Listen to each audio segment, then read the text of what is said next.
ناسيه يا ذكرى الثمانينات. رجعتي لنا اليوم بأفراحك وأحزانك.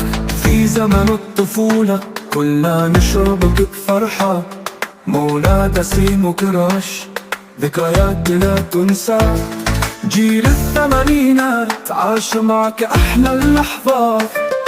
رجعت اليوم وأعدت لنا الماضي الجميل.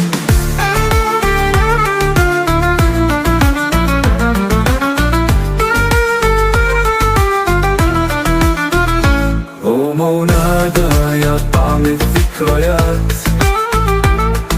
رجعت لنا اليوم بأفراحك وأحزانك.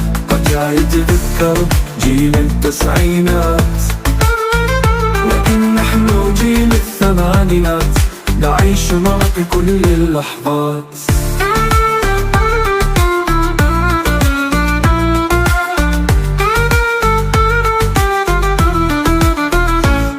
قد تعود كراش وقد تعود السيم، وحتى طيب يعود معها الخير.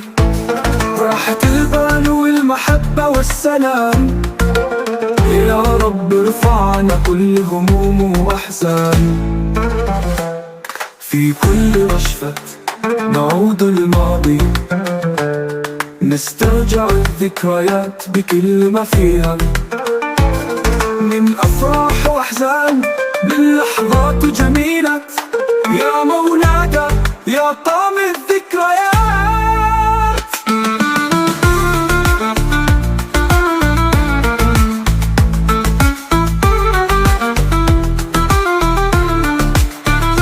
يا مولانا يا طعم الذكريات.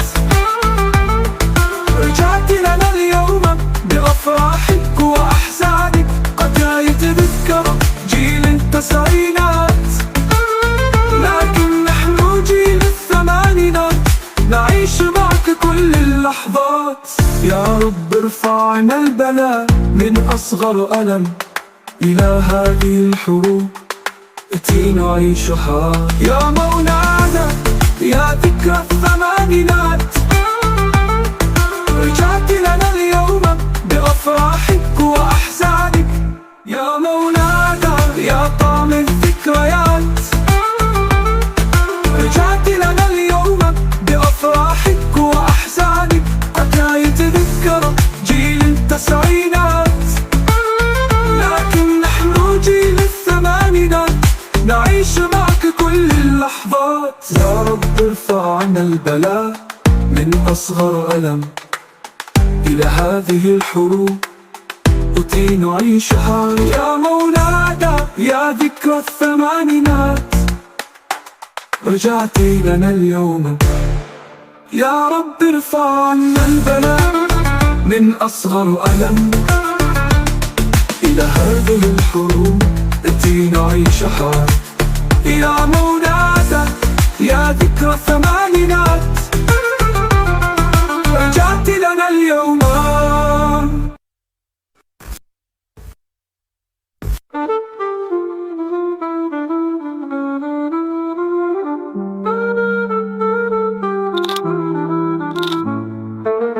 بعد حملة المقاطعة التي أطلقها المغاربة ضد المنتجات الداعمة لإسرائيل، شهدت الأسواق المغربية عودة من توج لا سيكون المحي بقوة هذه العودة. جاءت نتيجة زيادة الوعي بأهمية دعم المنتجات الوطنية والابتعاد عن المنتجات التي تتعارض مع القيم والمبادئ الوطنية. وقد لقت هذه الخطوة ترحيبا واسعا من قبل المستهلكين الذين أبدت استعدادهم لدعم الاستصلاح المحلي. كما ساهمت هذه المقاطعة في تعزيز الروح الوطنية والتضامن مع القضية الفلسطينية.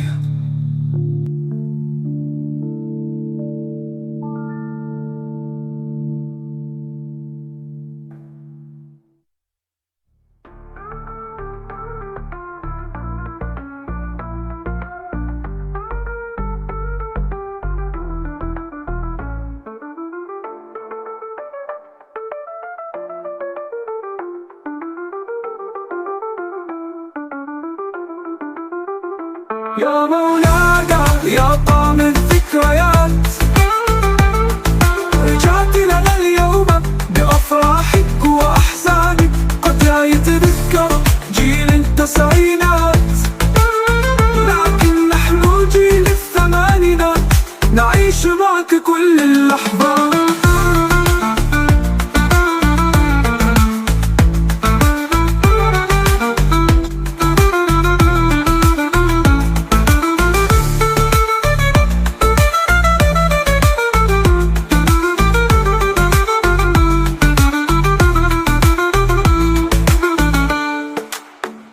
يا مولانا يا طعم الذكريات، رجعت لنا اليوم بأفراحك وأحزانك، قد لا يتذكر جيل التسعينات، لكن نحن جيل الثمانينات نعيش معك كل اللحظات. يا رب ارفع عنا البلاء من أصغر ألم إلى هذه الحروب وتي نعيشها. يا مولانا يا ذكرى الثمانينات، رجعتي لنا اليوم، يا رب ارفع عنا كل هموم.